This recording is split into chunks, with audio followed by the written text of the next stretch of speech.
Hi friends, டேஸ்டியான mushroom fry எப்படி செய்யலாம்னு பார்க்கலாம். பெப்பர் மஷ்ரூம், வாங்க வீடியோக்குள்ள போலாம்.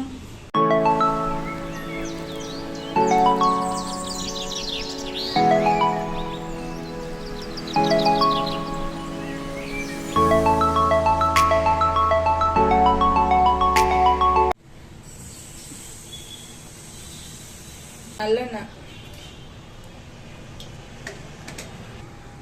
நீங்கள் பெப்பர் ஃப்ரை பண்ண போகிறோம். ஸோ அதுக்கு பட்டை மிளகா, சோம்பு, கடுகு,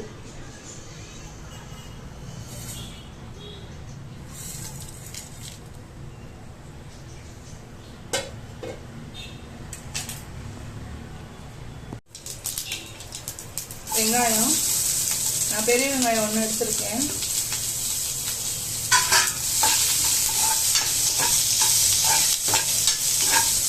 கருவேப்பிலை,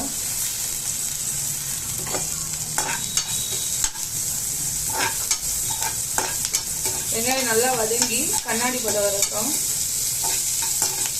இந்த பூண்டு இடிச்சு வச்சிருக்கேன். உங்களுக்கு இஞ்சி வேணுன்னா ஆட் பண்ணிக்கோங்க. பூண்டோட பச்சை வாசம் போகிற வரைக்கும் லைட்டாக வதக்கி விட்டுறலாம். பூண்டு வந்து வீட்டு மிளகா பொடி ஆட் பண்ணிக்கிறேன். இதோட பச்சை வாசம் போட்டு லைட்டாக ஃப்ரை பண்ணி விட்டுருங்க. ஆனியனை இப்போ 200 கிராம் மஷ்ரூம் ஆட் பண்ணிக்கலாம்.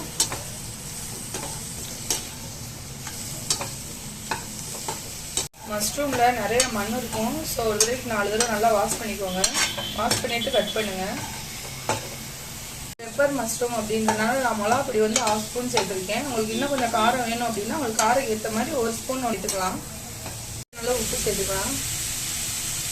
காளானுக்கு தண்ணி தேவையில்லை, ஏன்னா காளான்லேருந்து நிறைய தண்ணி பிரிஞ்சு வரும். ஸோ நம்ம வெயிட் பண்ணுவோம். மூடி வச்சிட்டோம் அப்படின்னா ஒரு 5 நிமிஷத்துக்கு தண்ணி விட்டு வந்துடும். மூடி வச்சிடலாம். தண்ணி நல்லா பிரிஞ்சு வச்சு ஸோ லைட்டாக கிண்டி விட்டுறலாம் தூண்டி வச்சு. இப்போ அடுப்பை ஹை ஃப்ளேம்லேயே வச்சு தண்ணியை வற்ற விடலாம்.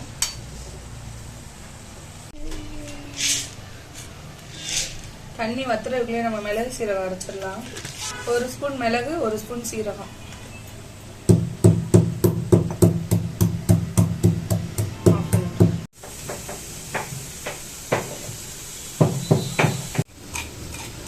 நல்லா பவுடர் ஆக்கியாச்சு.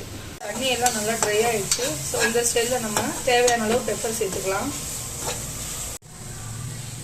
நான் ஒரு 3/4 ஸ்பூன் சேர்த்துக்கிறேன். உங்களுக்கு காரத்துக்கு ஏற்ற மாதிரி சேர்த்துக்கோங்க.